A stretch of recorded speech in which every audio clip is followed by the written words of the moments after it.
कौन थी वो लड़की जिसके साथ गुनाह हुआ था? क्या गुनाह होने से पहले इस गुनाह की दस्तक उसे नहीं मिली थी?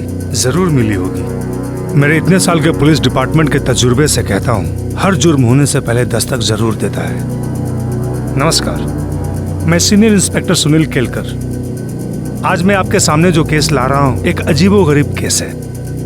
जब ये केस हमारे सामने आया तो हम सब हंस पड़े, क्योंकि कोई गुनाह नहीं था, ये तो मजाक था, कोई बनी बनाई कहानी थी।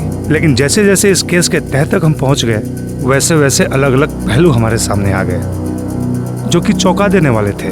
ये केस मुंबई शहर के भाईखला एरिया का था। इस पुलिस स्टेशन में मेरी 3 महीने पहले पोस्टिंग हुई थी। क्या था ये अजीबोगरीब केस? नहीं देशपांडे, नहीं नहीं नहीं, मैं बोलता हूँ ना आपको, तुम्हारे क्लाइंट की बेल नहीं होगी। साहब मुझे कंप्लेंट दर्ज करानी है साहब। सर मैंने इसको बोला कंप्लेंट मेरे पास लिख, पर इसने सुना नहीं, पटकन आतमध्ये घुसला है। चल रहा है साहब, बात ही कुछ ऐसी है साहब। 2 मिनट थंबा, मैं क्या बोलता हूँ देशपांडे, तुम ये पेपर्स पेश करो फिर से कोर्ट में, लेकिन मैं गारंटी बोलता हूँ इस बिना पे तुम्हारे क्लाइंट की बेल नहीं होगी। देखते ना कोणाला कायदा जास्त कळतो बघूया आप। हाँ हाँ, क्या हुआ, किसकी कंप्लेंट करनी है? सर मेरी बीवी की। क्या हुआ?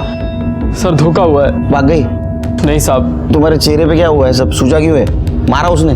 नहीं। अच्छा, तो अफेयर चल रहा है और तुम चाहते हो कि सामने वाले को धमका कर हमें अफेयर तोड़ दे, इतना ही काम बचा है हमारे पास, है ना? नहीं साहब, ऐसी कोई बात नहीं है।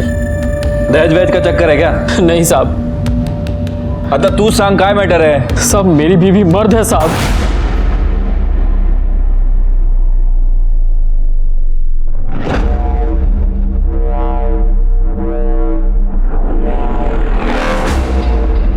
देशपांडे, देखा क्या लड़के ने लड़के के साथ शादी कर ली?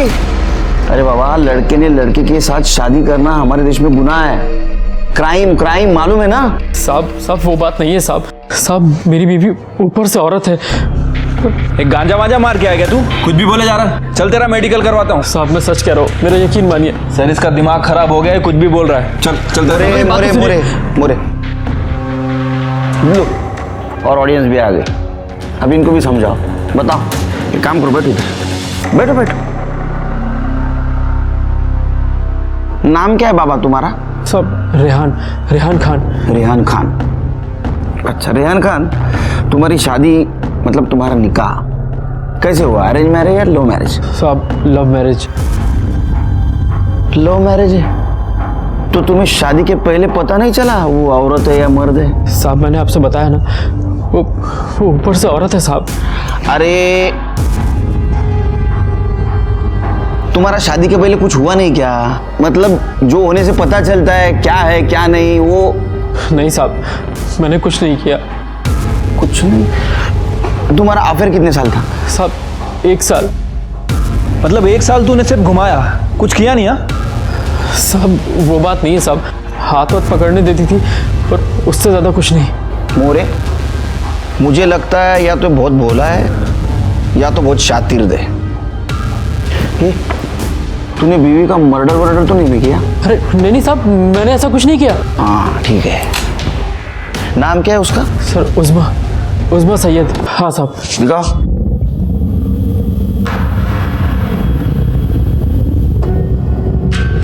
लड़की तो एकदम नॉर्मल लगती है, मोरे बघा होगा वेगळं दिसतं का? नहीं सर, ये तो एकदम नॉर्मल है। निकाह की फोटो है? हाँ साहब है तो, पर एल्बम घर पे है। ठीक है, आगे क्या हुआ बता। सर हम लोग निकाह की बात करने उसके घर गए। उज़्मा तो नीचे आओ। तुम शांत रहो, मैं बात करता हूँ उससे। कह दीजिए उससे कि ये निकाह वाली बात उसके लिए नहीं है। अम्मी,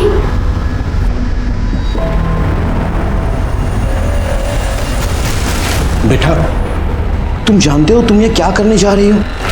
ये निकाह तुम्हारे लिए। अब्बू, मैं उससे प्यार करती हूँ और वो भी मुझसे। उसने अचानक मुझे निकाह के लिए पूछ दिया तो मैंने जोश में हामी भर दी। उज़्मा तुम जाती हो ना कि तुम। ठीक है, अब बात हुई है तो उन्हें आने दो। निकाह करना कि नहीं उसके बारे में बाद में सोचेंगे। बेटी कब आ रही है वो? आज, अभी।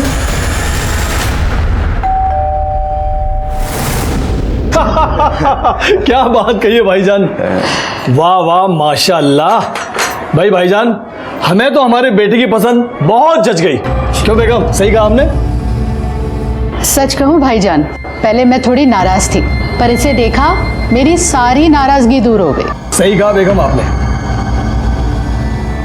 जी मैं वो कह रही थी कि बच्चे अभी जवान हैं और पढ़ाई भी पूरी नहीं हुई है तो। अरे भाभी जान, आप फिक्र ना करें, उज़मा पढ़ेगी, निकाह के बाद पढ़ेगी। अरे हम पढ़ाएंगे उसे। भाई हमारे रेहान को तो हमारा कारोबार संभालना है, तो निकाह क्यों डालना भाईजान, हैं? भाईजान कोई बात है तो बोल दीजिए। अरे देखिए भाभी जान, हमें तो सिर्फ आपकी बेटी चाहिए। अगर आप लोगों को चाहिए, कुछ मन में बात है तो प्लीज हमें खुल के बताइए। नहीं नहीं, ऐसी कोई बात नहीं है। वो उस्मा में एक प्रॉब्लम है।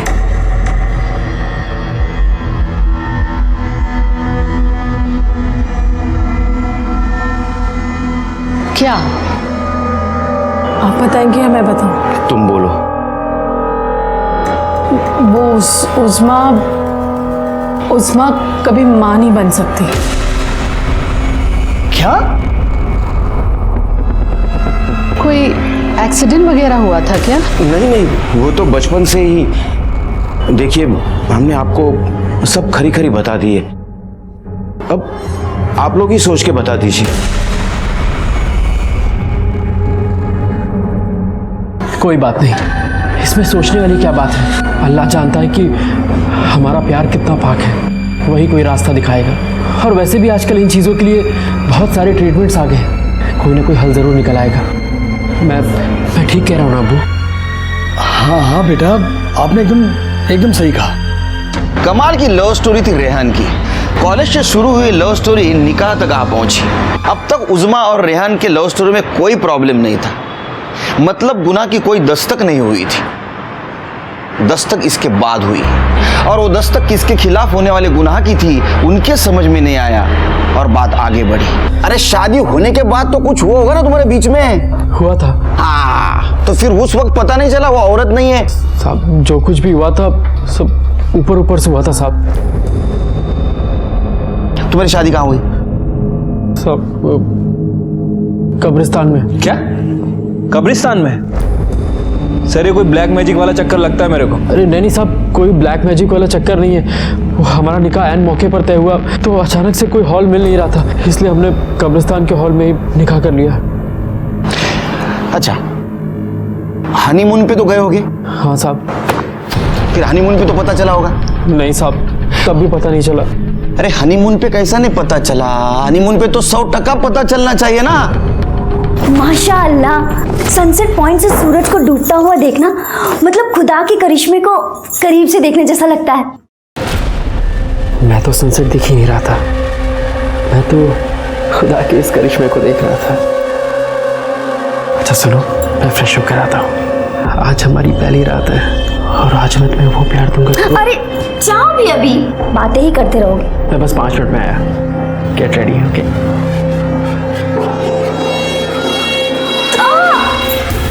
अरे उस्मा, क्या हुआ तुम्हें? हाँ? बैठो। मेरी पीठ में अचानक से दर्द। कैसे? अभी तो ठीक थी, क्या हुआ? वो मुझे हारने का प्रॉब्लम है ना। अच्छा मैं काम करता हूँ, होटल में फोन करता हूँ, किसी डॉक्टर को बुला देंगे। नहीं जरूरत नहीं है, मैं 1-2 दिन आराम कर लूंगी तो ठीक हो जाएगा। पर ऐसे तुम बस मुझे लिटा दो। अच्छा ठीक है, तुम टेंशन मत करो, तुम आराम करो। और तेरे हनीमून की बैंड बज गई, तुझे पता भी नहीं चला। अच्छा, आगे कब पता चला? क्या है? हाँ, फिल्म की शूटिंग है, चलो निकलो। चलो काम करो, और बाहर किसी को पता नहीं चलना चाहिए क्या चल रहा है यहाँ। चलो। मोरे, बाहर जरा बघा, वीडियो शूटिंग वगैरह करत नहीं ना कोणी? नहीं सर, कोई नहीं। नहीं, उनसे भी डरना पड़ता है। एक्शन लेने से पहले सोशल मीडिया वाले शुरू हो जाते हैं। अब तू शुरू हो जा, बोल। साहब, वो बार बार अपनी अम्मी के घर जाने लगी, ये कह के कि डॉक्टर उसका इलाज कर रहा है। पर एक दिन सादिया भाभी मुझसे बोली। अभी सादिया भाभी कौन है? मेरे बड़े भाई सलमान की वाइफ। अरे क्या हुआ भाभी, आप ऐसे क्यों खींच रही मुझे? रुको और मेरी बात सुनो। हर महीने दवाई के साथ जो तुम उज़्मा के लिए सैनिटरी पैड्स लाते हो ना, हाँ, ये देखो, ये उसने फेंक दिए और वो भी बिना इस्तेमाल किए। ऐसा क्यों कर रही है वो? साहब मुझे थोड़ा थोड़ा शक तो हो रहा था कि वो क्यों खुद को मुझसे दूर रख रही है, पर असल वजह मुझे समझ में नहीं आ रही थी। पर एक दिन बात ऐसे सामने आई, मेरा दिमाग ठनका और सुना तूने मैंने क्या कहा? मुझे तुझे देखना है, कपड़े उतार। ये क्या कह रहे हो तुम? मैं जानती हूँ कि मैंने तुम्हें दूर रखा है, लेकिन बस अब कुछ ही दिनों की बात है। जैसे ही मेरा दर्द ठीक हो जब जाएगा। होगा तब होगा, मुझे तुझे भी देखना है। कपड़े उतार, कपड़े उतार। अल्लाह का खौफ नहीं है तुझे? अरे क्यों फंसाया मेरे बेटे को और हमें? छी, मुझे तो यकीन ही नहीं हो रहा कि इतनी घटिया बात ये उसके परिवार वाले हमसे छुपा भी सकते हैं। मेरे बेटे की जिंदगी बर्बाद कर दी। ये बात बाहर जाएगी तो हम किसी को मुंह दिखाने के काबिल नहीं रहेंगे। अरे मैं तो कहता हूँ ये बात बाहर आए ना, उससे पहले भेज दो इसके घर। चल अपना सामान लपेट और निकल यहाँ से। नहीं, नहीं जाऊंगी। प्यार करती हूँ रेहान से मैं। या अल्लाह, ये तुम क्या कह रही हो? तुम एक मर्द हो, ये पाक नहीं है। अल्लाह ने ही मुझे ऐसा बनाया है, तो उसमें मेरी क्या गलती है? क्या मुझे कोई हक नहीं है कि मेरा भी शौहर हो? तुझे कोई हक नहीं है। चुपचाप जाएगी या उठा के फेंकू तेरे को बाहर? नहीं जाऊंगी। देखता हूँ तो कैसे नहीं जाएगी। देख दोस्त, ये ना 420 का केस बनता है, उससे बदनामी होगी। अगर मेरी बात माने तो तुम आपस में निपटा लो। कुछ नहीं हुआ तो हम लोग हैं ना, फिर करेंगे केस। साहब प्रॉब्लम वो नहीं है, कुछ और है। उज़्मा 4-5 दिन से गायब है। गायब है? गायब है या तुमने गायब किया? नहीं साहब, हमने कुछ नहीं किया, बल्कि कुछ लोगों ने कल मुझे पीटा। कौन था ये? अब्दुल सिद्दीकी, उज़्मा के मामा। कहाँ रहता है ये? सर कापरवाड़ी में बेकरी है उनकी।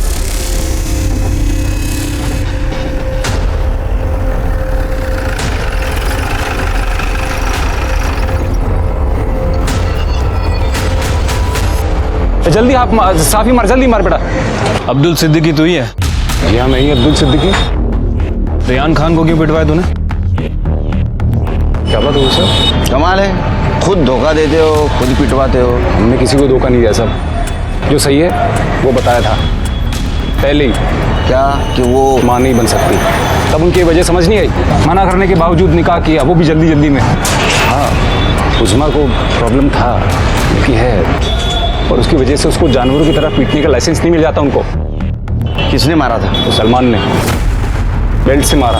आप फोटो देखो साहब।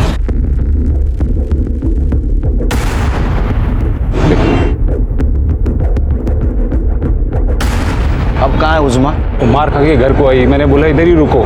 इतने में तो इन लोगों ने बवाल कर दिया, बात पूरे एरिया में फैल गई। अरे देखो देखो कौन आ रही है, किन्नर की अम्मी।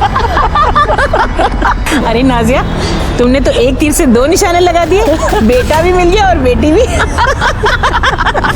कहाँ छुपा के रखा है? उज़्मा को बाहर निकालना। निकाल कहाँ है?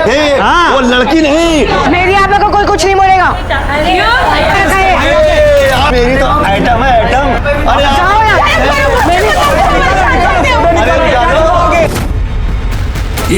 किन्नर फोन निकाल।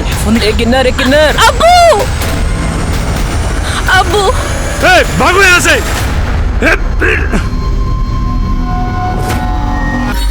उज़्मा के साथ ये सब होने के बाद मैंने उसे आदर्श नगर वाले फ्लैट में शिफ्ट करा दिया था। उसी जिल्लत में मैंने रेहान को पिटवाया था। खुदा कसम साहब, मैंने आज तक कभी कोई गलत काम नहीं किया। हमें उज़्मा से बात करनी है। वो तो वहाँ गई थी ना, फिर वापस नहीं आई। हमें लगा उनके बीच में सुलह हो गई। साहब मुझे उज़्मा की फिक्र हो रही। आप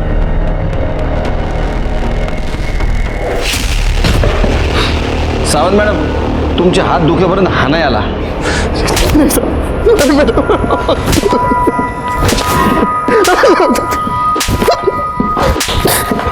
हाँ बस बस। कैसा लगता है कुर्सी पे बैठ के औरत के हाथ का मार खाना? बता, उज़्मा का मार ले? अरे मैं तो भूल गया, तेरे को मराठी नहीं आती है, हिंदी में पूछता हूँ, उज़्मा को क्यों मारा? अब मैं सच कह रहा हूँ साहब, उज़्मा को मैंने नहीं मारा। लगता है तेरे को मार खाने का बहुत शौक है। फोटो दाखव याला। देख रुक, ये क्या मेकअप क्या है? तूने मारा ना? सब वो रेहान को ताकि लेट को रोको रेहान, प्लीज रेहान रोको इन्हें। जान लोगे क्या इसकी? सब ऐसा धोखा किसी के साथ भी होता ना सब, तो वो वही करता जो मैंने किया सब। हाँ, इसका मतलब तूने उज़मा को पीटा है, तू कबूल करता है। याला ना इथेच राहू द्या और ऐसी खातिरदारी करो ना, सुधर जाएगा। मोरे, उज़मा के घर लेडी कांस्टेबल को भेजो और उसको बुला के लाओ इधर। सर उज़मा हमारे घर पर नहीं है साहब। घर पर नहीं है? उसके घर वालों का तो कहना है कि फिर से तेरे घर आई थी वो। नहीं साहब, झूठ बोल रहे हैं साहब। जब से वो घर से गई है तब से वो वापस नहीं आई। नहीं साहब, वो यहाँ नहीं है। उस दिन जब सलमान ने उसको मारा तो मैंने उससे कहा जा यहाँ से वरना गजब हो जाएगा। अरे ऐसे कैसे साहब, उसको उसके मामू जान के घर पे रखा था। अगर वहां से वो जाएगी तो अपने ससुराल ही जाएगी ना, और कहाँ जाएगी?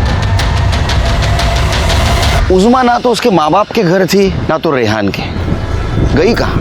या इस बात से छुटकारा पाने के लिए वो कहीं चली गई, या किसी ने उससे छुटकारा पाने के लिए उसे अगवा कर लिया या मार दिया? कुछ समझ में नहीं आ रहा था। ऐसे में हमें कॉल आई कि बैंगनवाड़ी के किसी बंद बिल्डिंग से बदबू आ रही है। बात तो समझ गए होंगे आप।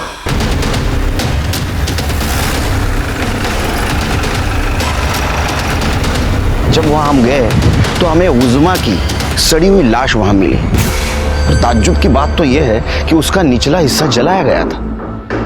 मुरे, अगर ये प्यार में ना गिरती तो ना इसकी शादी होती ना ये क्राइम होता। अब ऊपर वाले ने इसको ऐसा बनाया, इसमें इसकी क्या गलती थी? एनीवेज, तुम पोस्टमार्टम के लिए बॉडी को भेज दो। अरे बिल्डिंग किसका जरा पता करो। ठीक है सर, वो उज़मा की फैमिली को इन्फॉर्म कर दूं? दोनों फैमिली को एक साथ बोला मॉर्ग में, रिएक्शन तो देखे।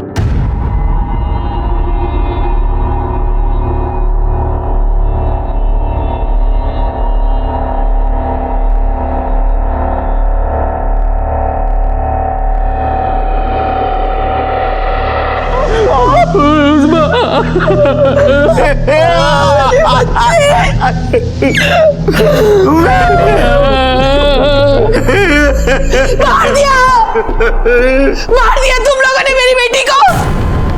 ये सब आप लोगों की वजह से हुआ है। अपनी बेटी की खामियां बता दी आप लोगों को, फिर भी मेरे बेटे से निकाह करवाया आपने। तूने मार डाला मेरी बेटी को। नहीं छोड़ूंगा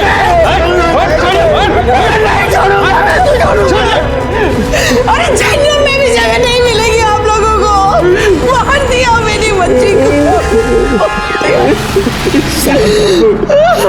उज़मा के घर वालों का कहना था कि वो कभी मां नहीं बन सकती। उज़मा का निकाह कब्रिस्तान में होना और उज़मा का रेहान के साथ शारीरिक संबंध ना रखना, क्या ये रेहान के लिए आने वाले गुनाह की दस्तक नहीं थी? लेकिन उसके प्यार ने इस दस्तक को नजरअंदाज करने पर मजबूर कर दिया था। अब उज़मा को भी किसी ने मार दिया था। क्या उसे भी इस गुनाह के पहले की दस्तक मिली थी? नहीं, तू आज एक काम कर, खाना पुलिस स्टेशन में भेज दे। हाँ, नहीं, दाल खिचड़ी चलेगी। एक काम कर, फक्त डाळ जास्त, मीठ आणि राईस कमी। तू इतना नमक डालती है ना, बीपी बढ़ रहा है मेरा। हाँ, अरे नहीं, 2-3 दिन नहीं आ पाऊंगा मैं, कॉम्प्लिकेटेड केस है। हाँ खाऊंगा, रात का खाना रात में खाऊंगा। चल रख, फोन रख अभी। हाँ, क्या हुआ सर, वहीं से डांट मिली क्या? तो आदत से हो गई अभी। शादी के पहले बताया था मैंने उसको, पुलिस में हूँ, कितना वक्त दे पाऊंगा मालूम नहीं, लेकिन उस वक्त प्यार में थी ना। हाँ, मैं एडजस्ट कर लूंगी, मैं किरकिर नहीं करूंगी, ऐसा सब बोला। अभी वक्त नहीं दे पाते, बात करने के टाइम नहीं है, शुरू हो गया। ये केस ने भी बीपी बढ़ा दिया यार मेरी। सॉरी। अच्छा, कुछ पता चला? हाँ सर, वो बिल्डिंग के मालिक का पता चल गया है। वो पिछले 3 सालों से दुबई में ही रह रहा है और बिल्डिंग में लॉक है। वैसे सर, सबसे इंपॉर्टेंट बात, ये दोनों ही फैमिली का घर बिल्डिंग से लगभग इक्वल डिस्टेंस पे है। सर, उज़मा की पीएम रिपोर्ट। सर, रिपोर्ट के हिसाब से उसकी मौत सर पर भारी मार लगने की वजह से हुई है। किसी मेटल की रॉड से वार किया गया है, लेकिन क्राइम स्पॉट पे हमें कोई वेपन नहीं मिला था सर। अरे मार के फेंक दिया होगा। एक काम करते, बिल्डिंग के आसपास बगा जरा, ऐसा पड़ देगा। सर, उसके हाथ पे रस्सियों के निशान भी थे, मतलब उसे 3-4 दिन तक बांध कर रखा गया था। और मुंह पे भी मार्क्स हैं, मतलब उसके चेहरे को भी कपड़े से बांधा गया था। सर इस रिपोर्ट से 3 बातें तो कंफर्म हो गई। उज़्मा को मेल सेक्सुअल ऑर्गन था, इसकी बॉडी में मेल हार्मोन्स की मात्रा ज़्यादा थी, और नंबर 3 और सबसे इम्पॉर्टेंट, इसके निचले हिस्से को केरोसिन से जलाया गया था, वो भी इसके मरने के बाद। इस सब की वजह भी इसका निचला हिस्सा ही था। एक काम करो, जरा सबके कॉल रिकॉर्ड चेक करो। मतलब रिहान की फैमिली मेंबर्स के? दोनों के, उज़्मा की फैमिली के। सर उज़्मा की फैमिली में से ऐसा कौन करेगा, और करेगा भी तो क्यों? सर मोटिव तो रेहान की फैमिली के पास है, क्योंकि उज़्मा की मौत से फायदा इन्हीं की फैमिली को हुआ और धोखा भी इन्हीं की फैमिली को मिला। नहीं, उज़्मा के मरने का फायदा उसके फैमिली को भी था, बदनामी से छुटकारा। उज़्मा के मामा ने क्या कहा था, वो अभी लोगों के मजाक का विषय बन गए, और आखिरी बार मामा के घर ही उसको देखा गया था। और ये मामा जो कह रहे हैं ना कि उसको आदर्श नगर में शिफ्ट किया गया था, वो झूठ बोल रहा है। चेक करो। ठीक है सर। ठीक है, और सुन, हाथ जल्दी चला। अब क्यों आए साहब? आपका काम खत्म? नहीं अब्दुल मियाँ, अब हमारा काम शुरू हुआ है। उज़्मा को जिस आदर्श नगर वाले फ्लैट में रखा था, उसका नंबर और एड्रेस चाहिए। वो क्यों चाहिए आपको? पता करना है कि तुमने जो कहानी सुनाई थी वो कितनी सच है और कितनी झूठ।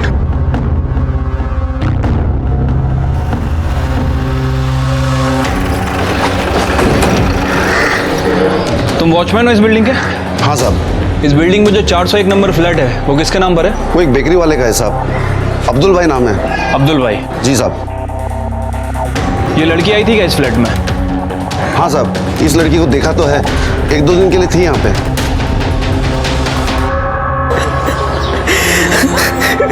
सब मेरी गलती है, मेरी गलती है। गलती तो हम सबसे हो गई। इस निकाह के लिए मैंने अपनी बेटी का साथ दिया, हमारी बेटी में दोष है, ये हमें मान लेना चाहिए था। गुनाह किया है मैंने, गुनाह किया है, अल्लाह मुझे कभी माफ नहीं करेगा। अरे क्या गुनाह किया है, अल्लाह क्यों माफ नहीं करेगा? मेरी वजह से मर गई मेरी बच्ची, मेरी वजह से। अरे धीरे बोल, कोई सुन लेगा। कोई सुन लेगा तो सुन लेने दीजिए, मुझे तो मेरे गुनाहों की सजा मिलनी चाहिए। मार दिया मैंने अपनी बच्ची को, मर गई वो। सर ये अहमद है, हमारे एरिया का खबरी। क्या खबर है साहब? मोरे साहब ने जब बोला करके तो मैंने उस लड़की के, मेरा मतलब है लड़के, अब क्या बोलूं सर मैं उसको? उज़्मा बोल। हाँ साहब, उज़्मा के घर का मैंने कुछ खबर निकाला था साहब। उधर एक बुढ़ा रहता है इब्राहिम करके, सब उसे इब्राहिम चाचा बुलाते हैं। जब उससे पता चला कि उज़्मा की शादी हो रही है तो काफ़ी बौखला गया था, और उसने धमकी भी दी उसके और उसके परिवार वालों की, वो नमाज नहीं अदा करने देगा। और शादी के कुछ दिन पहले साहब उसने उज़्मा से काफ़ी सॉलिड पंगा कर लिया था। आप जाकर अपना देखो, हमारे बीच में टांग अड़ाने की जरूरत नहीं है। जरूरत कैसे नहीं है? तू जो करने जा रही है ना, वो हमारे मजहब के खिलाफ है। ऐसा कुछ नहीं, जाओ, नहीं तो चप्पल निकाल के ना तेरे चेहरे का नक्शा बदल दूं। वैसे भी एक पाँव तो कब्र में ही है। अब तू देखना, मैं तेरा क्या हश्र करता हूँ, तुझे काट के कुत्तों को खिला दूंगा मैं। अबे जा जा, घर जाकर ना देख अपने हाथ पाँव में काटने की ताकत है कि नहीं। आया बड़ा मुझे काटने वाला। ये इब्राहिम रहता कहाँ है? अरे साहब, ये आप क्या तोहमत लगा रहे हैं? तो मतलब इल्जाम लगाना, आरोप लगाना, ब्लेम करना। अच्छा, आपने उज़्मा की शादी रोकने की कोशिश की, उसको धमकाया, फिर भी उसका निकाह हुआ तो आपने उसको काटने की बात की, बाद में उसको आपने मार दिया और जला दिया, बराबर है ना? नहीं साहब, ऐसा कुछ भी नहीं हुआ। देखिए, आपने उसको काटने की बात की, इसका चश्मदीद गवाह है हमारे पास। धमकी दी थी साहब। हाँ, और धमकी इसलिए दी थी कि उसमें जो खामियां थी उससे मैं वाकिफ था, और निकाह न होने में भी सबकी भलाई थी। इसके ऊपर नजर रखो, शहर के बाहर मत जाने दो। सीडीआर रिपोर्ट का क्या हुआ? कल सुबह तक आ जाएगी सर।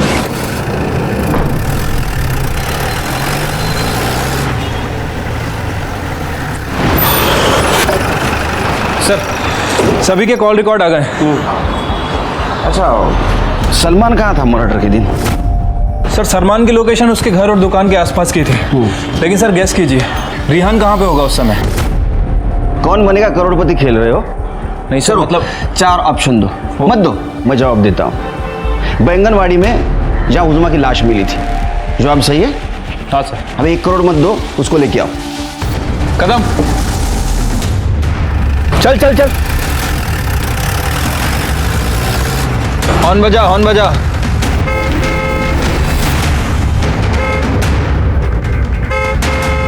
सुन ही नहीं रहा ये तो। एक काम कर, ओवरटेक कर।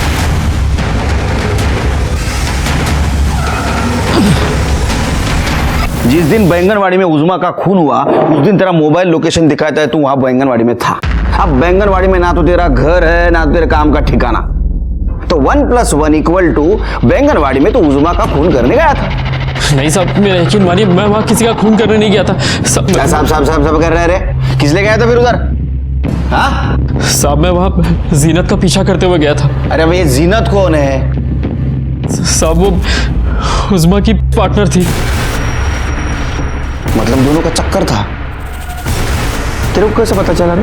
साहब, शादी के बाद उज़मा हर दोपहर कहीं काम है बोल के जाया करती थी। मुझे शक हुआ साहब, ये बीमार है फिर भी रोज आती है, तो एक दिन मैंने उसका पीछा किया।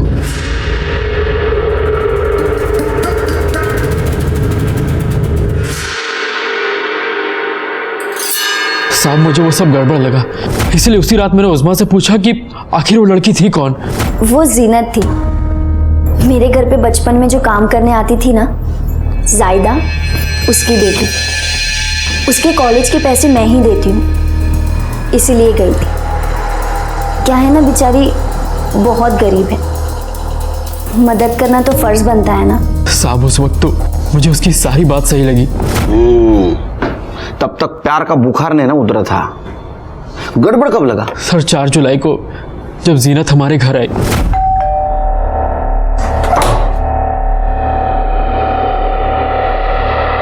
अस्सलाम वालेकुम। वालेकुम अस्सलाम। आप? जी, मेरा नाम जीनत है। जरा उज़मा को बुलाइए ना। उज़मा तो यहाँ नहीं है, उसके घर पर है। अच्छा, कब से? कौन है रेहान? कोई नहीं अम्मी। कोई बात नहीं, हम उससे वहीं जाकर मिल लेंगे। साहब, जिस लड़की के कॉलेज का खर्चा उज़मा उठा रही थी, उसके पास खुद की गाड़ी थी। मेरा तो दिमाग सटक गया साहब। मैंने उसी वक्त उसका पीछा किया और बैंगनवाड़ी में उसके कार के आगे अपनी बाइक डाली।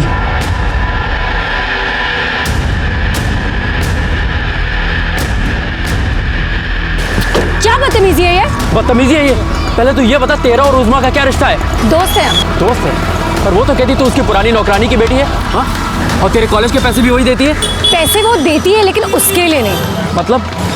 मतलब ये कि मुझे उज़मा के प्रॉब्लम के बारे में पता है और मैं मुंह ना खोलूं, इसके लिए वो मुझे पैसे देती है। इस बार नहीं लिए, वही लेने आई थी। पर तुझे उसकी प्रॉब्लम के बारे में कैसे मालूम पड़ा? उज़मा मेरे कॉलेज की दोस्त है, हम खास दोस्त है, लड़कियों वाले। तुझे बिल्कुल शर्म नहीं आती है ना? अरे शर्म काहे की? तू अपना रिश्ता उसके साथ खत्म कर दे, समझा?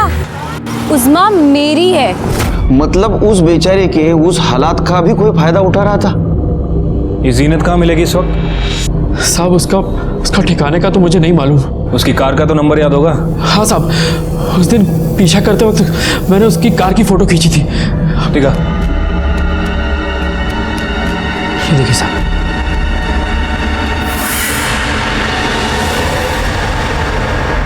सर, मैं उसे क्यों मारूंगी? वो दोस्त थी मेरी, और जब चाहिए सेक्सुअल सेटिस्फैक्शन में मिल रहा था और ऊपर से पैसे भी मिल जाते थे। हाँ, सोन्याचं अंड देणारी कोंबडी सापडली होती तुला। हाँ? सोने का अंडा देने वाली कोंबड़ी, मुर्गी मिली थी तुमको। सर, ऐसी मुर्गी को कोई काटता है क्या? काटता है जब हाव का हिंदी में क्या बोलते हैं? सर, भूख, लालच। जब ज्यादा लालच बढ़ जाती है ना तो काटता है। तुम्हारी लालच बढ़ गई थी, इसलिए उज़मा को मार डाला तुमने। सर, लेकिन मुझे मालूम ही नहीं था उज़मा किधर थी। बैंगनवाड़ी में थी वो। अरे लेकिन मुझे मालूम नहीं था। मोरे, इसका फोटो निकालो। क्या है, तुम भाग गई ना, तुम्हारा लेटेस्ट फोटो है हमारे पास। और सर, वैसे भी इसके ऊपर ब्लैकमेलिंग का चार्ज तो बनता ही है। कैसे बनता है ब्लैकमेल? जिसे ब्लैकमेल किया तो वो तो मर गई। हाँ? गवाही कौन देगा? होशियार है। देखिए सर, मेरी पूरी फैमिली लॉयर्स की है और मैंने खुद लॉ किया है। हाँ, तो लॉ में एक इंपॉर्टेंट चीज है, सबूत। जिस दिन तुम्हारे खिलाफ सबूत मेरे हाथ लग जाएगा ना, ये पूरी होशियारी बाहर निकाल दूंगा मैं। चला मोरे।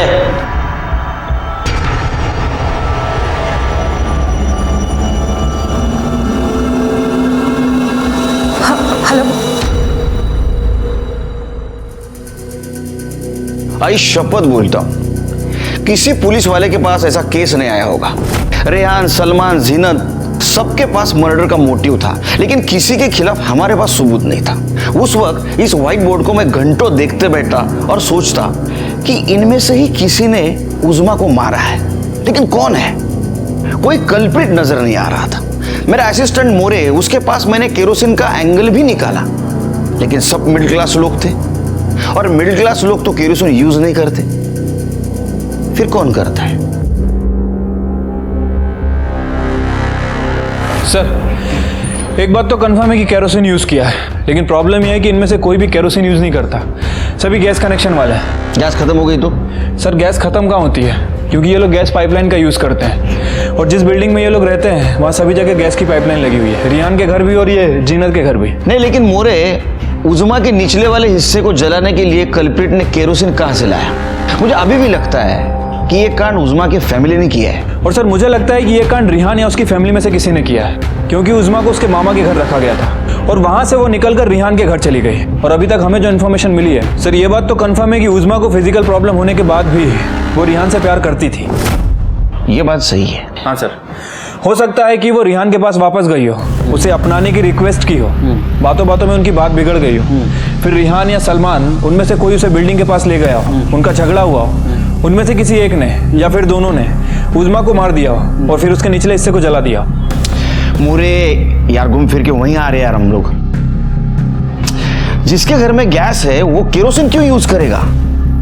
नहीं, एक काम करो तुम ना, ये दोनों ने तीनों के घर चेक करो, एक जीनत का भी घर चेक करो और देखो कहीं केरोसिन या केरोसिन का खाली डिब्बा मिलता है क्या।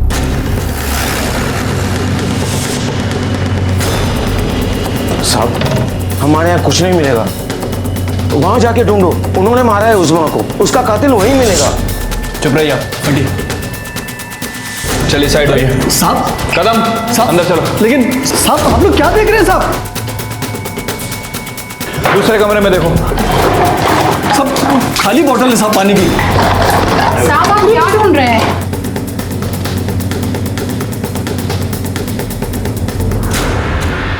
ठीक है साहब, आप ये ठीक नहीं कर रहे हैं। इस पूरे इलाके में हमारी बेकरी का नाम है। चुपचाप खड़े रहो।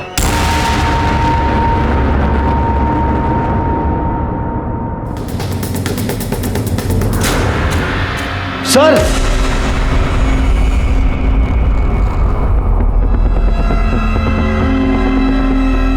ये केरोसिन का डिब्बा आपका है? हाँ। केरोसिन क्यों लगता है आपको? गैस खत्म हो जाता है तो। आपके घर में तो पाइपलाइन वाला गैस है ना, वो तो कभी खत्म नहीं होता, क्यों मोरे?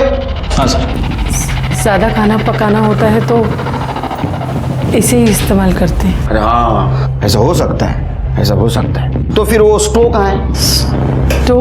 स्टोव? अब कैसे बताऊं आप? वो स्टोव रहता है ना खाना पकाने के लिए, एक नीचे ऐसा पंप रहता है, बाजू में ऐसा एक ढक्कन रहता है, उसमें से केरोसिन डालने का, लगाने की माचिस, पंप मारने का, सब भड़क जाती है आग। वो स्टोव कहाँ है? स्टोव रिपेयर होने गया है। रिपेयर का दुकान कहाँ है? एड्रेस दो, मोरे लेके आएगा।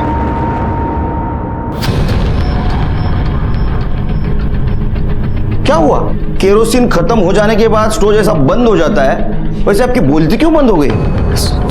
स्टोव नहीं है। स्टोव नहीं है तो घर में केरोसिन कैसे आया? उज़्मा को जलाने के लिए मोरे, है ना? हाँ। ये क्या बकवास कर रही हो? क्यों झूठ बोल रही हो तुम? मैं झूठ नहीं बोल रही, उज़्मा को मैंने मारा है, मैंने मारा है अपनी बच्ची को। साहब, ये झूठ बोल रही है साहब। नाज़िया, क्यों झूठ बोल रही हो तुम? नहीं, मैंने मारा है अपनी बच्ची को। अरे नाज़िया, अरे साहब, अरे साहब छोड़ दो साहब। अरे नाज़िया, सॉल्व के लिए तुम्हें। नाज़िया सच बता दो नाज़िया। नहीं हुई। अरे नाज़िया, अरे झूठ क्यों बोल रही हो? नाज़िया, तुमने झूठ क्यों बोला? नाज़िया, नाज़िया ऐसा क्यों कर रही हो? लेकिन सर, नाज़िया ने कन्फेस कर लिया है, उसी ने अपनी बेटी को मारा। अब क्या बचा हुआ है? ये झूठ बोल रही है मोरे, इसने नहीं मारा है उज़्मा को। झूठ बोल रही, लेकिन क्यों सर? किसी को बचाने के लिए। लेकिन किसे? शायद उसके पति को या भाई को। तो उज़्मा को आपने मारा? हाँ। कैसे? मुझे जरा फिल्म में दिखाते हो वैसा दिखा, मुझे फिल्म में बड़ी अच्छी लगती है। उज़्मा को हमने अब्दुल के उसके मामू के खाली घर में रखा था। नहीं नहीं वो ठीक है, वो तो सिक्योरिटी ने बताया, वो वजह भी बताई। वो कुछ उसके फोटो खींच रहे थे, बदनामी हो रही थी, यहाँ तक सब सही है। आगे हमको समझ में नहीं आ रहा था उसका क्या करें, तो उस रात मैंने उसे मार दिया। अब्दुल मामा के घर पे मार दिया? हाँ। तो उसकी लाश हमें बैंगनवाड़ी की बंद पड़ी हुई बिल्डिंग में कैसे मिली? नहीं, अगर आपने उधर आजाद नगर में उसको मारा तो उसकी लाश बिल्डिंग में कैसे आई? मैं लेकर गई थी। ऐसे ओपन में सबके सामने? किसी ने देखा नहीं? मतलब एक औरत की लाश ले जा रही है और उसे किसी ने नहीं देखा? चादर में लपेट के लेकर गई थी। सावन मैडम तुमका वजन का है? सामाजिक नहीं, शारीरिक? 56 उज़मा भी शायद इसके आसपास ही होगी ना? तो चलो एक काम करते, आमच्या सावंत मॅडमला उचलून दाखवा, उनको उठा के दिखाओ। चलो चलो उठो उठो, 1 2 3। सब याद आया। क्या? मैंने उसको बिल्डिंग में ही मारा था। तो उज़मा को आपने बिल्डिंग में मारा, तो बिल्डिंग तक क्या वो चलती आई? हाँ, उसको नहीं मालूम था कि मैं। हाँ, उसको कैसा मालूम होगा कि एक माँ बेटी को मारेगी? अच्छा कैसे मारा? पत्थर से उसके सर पे मारा। पत्थर से मारा? हाँ, बिल्डिंग में पत्थर कहाँ से आया? और था तो हमें मिला क्यों नहीं?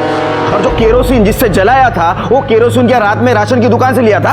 रात के वक्त कौन सा राशन का दुकान खुला था? उज़मा के पेट में खाना नहीं था, 4-5 दिनों से उसको भूखा रखा था। हाँ? साहब आप इतने सवाल क्यों पूछ रहे हैं? मैंने बोला ना मैंने अपनी बेटी को मारा है, आप मुझे सजा दो और बात यही खत्म करो। ऐसी बात खत्म नहीं कर सकते हम, एवढं थोड़ी सोपं असतं ते आमच्यासाठी। हाँ? वो सबूत इकट्ठा करना पड़ता है, वो कोर्ट में पेश करना पड़ता है, बहुत झमेला रहता है उसका। उज़मा को आपने नहीं मारा।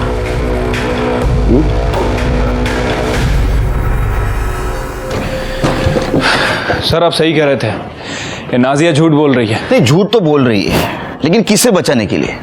और ये सवाल का जवाब हमारे पास नहीं है। देखो, जिस दिन ये हुआ उस दिन उज़मा के घर के कोई भी फैमिली मेंबर का मोबाइल लोकेशन बैंगनवाड़ी नहीं था। तो उज़मा को किसने मारा? मोरे घूम फिर कर हम वही सवाल पे आके अटक रहे हैं। सर, उज़मा का बाप सलीम आया है, वो नाजिया को मिलना चाहता है, बेटा ले दूँ? हाँ देना, अपने कानून ने उतनी तो छूट दी है। मोरे अब पता चलेगा कातिल कौन है। ज्यादा टाइम नहीं, फक्त 5 मिनिटं। हाँ। नासिया, नासिया, तुमने झूठ क्यों बोला?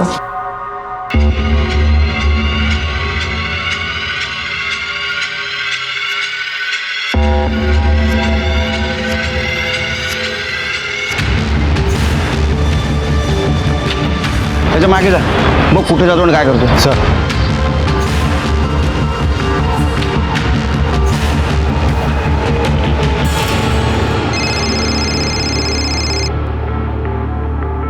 हाँ नाइक बोला। चलो बच्चों।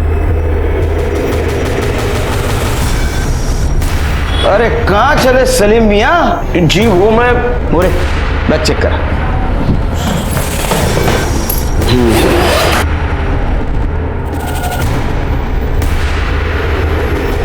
सर कपड़े हैं, वो भी सिर्फ इन दोनों बच्चों के। अच्छा, तो तुम नहीं भाग रहे थे, बच्चों को भगा रहे थे?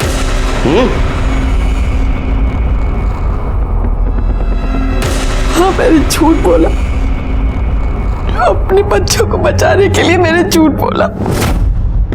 उस दिन मैंने देखा कि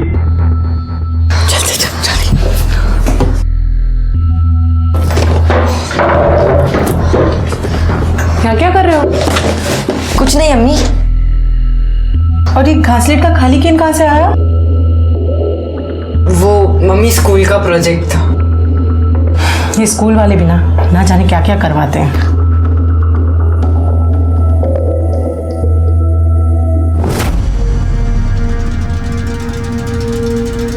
देखो बच्चों, तुम दोनों ने जो कुछ भी किया है वो सब हमें पता है। देखो, केरोसिन के डब्बे पे तुम दोनों की उंगलियों के निशान मिले हैं और उस बिल्डिंग में भी। मोरे, जिस दोस्त से तुमने वो केरोसिन खरीदा था, हमने उससे भी बात की है। और तुम्हारे मामू के घर के बाहर जो सीसीटीवी कैमरा था, उसमें साफ दिख रहा है कि तुम दोनों उज़्मा को अपने साथ लेकर जा रहे हो। क्यों किया इसे? क्योंकि आपा की उस बात की वजह से हमें हर जगह जिल्लत का सामना करना पड़ रहा था। स्कूल में भी सब हमें किन्नर का भाई बुलाने लग गए थे। मोहल्ले के सारे दोस्त हम पर हंसने लग गए थे। घर से निकलना बहुत मुश्किल हो गया था। अम्मी, मैं खिड़की खोल लूँ क्या? बहुत घुटन सी हो रही है। चुपचाप बैठो और पढ़ाई करो अपनी। फिर हमने आपस में बात की और ये तय किया कि इस वजह को जड़ से उखाड़ना है। अब बताओ, उज़्मा को बिल्डिंग में लेके गए, उसके बाद क्या किया? आपा चलिए हमारे साथ। लेकिन अरे अम्मी अब्बू ने बोला चलिए, आपकी जान को खतरा है। लेकिन क्या कहाँ जा रहा है, मुझे बताओ तो सही। अरे अब्बू ने बोला चलो आपा। अरे क्या जग, कहाँ है अब्बू? अब्बू, अब्बू, कहाँ है अब्बू? 2 दिन वही बांध कर रखा, मारने की हिम्मत नहीं हो रही थी। फिर हिम्मत जुटी तो दोस्त से केरोसिन लिया और फिर भाई का काम होता है बहन की दुश्मनों से रक्षा करना, लेकिन तुम दोनों तो उसके दुश्मन हो गए। उस्मान और उमर दोनों अंडर एज होने के कारण उनका केस जुवेनाइल कोर्ट में चली, जहां उन्हें सजा हुई। उन्हें 2 बड़े गुनाह की 2 बार दस्तक मिली थी, लेकिन उन्हें वो सुनाई नहीं दी। मैं आपसे एक बात पूछता हूं, क्या गलती थी उज़्मा की? दुनिया में ऐसी कई लड़कियां हैं जिसे ऊपर वाले ने हमसे अलग बनाकर भेजा है, तो क्या उन्हें जीने का हक नहीं है? और आज साइंस ने इतनी तरक्की कर ली है कि हर प्रॉब्लम का सलूशन अपने पास है, तो डरे क्यों? मैं सीनियर इंस्पेक्टर सुनील केलकर आप सबसे विदा लेता हूँ। फिर मिलेंगे अगले एपिसोड में। तब तक के लिए सतर्क रहिए और देखते रहिए क्राइम पेट्रोल दस्तक। मकसद बताना नहीं, बचाना है। जय हिंद।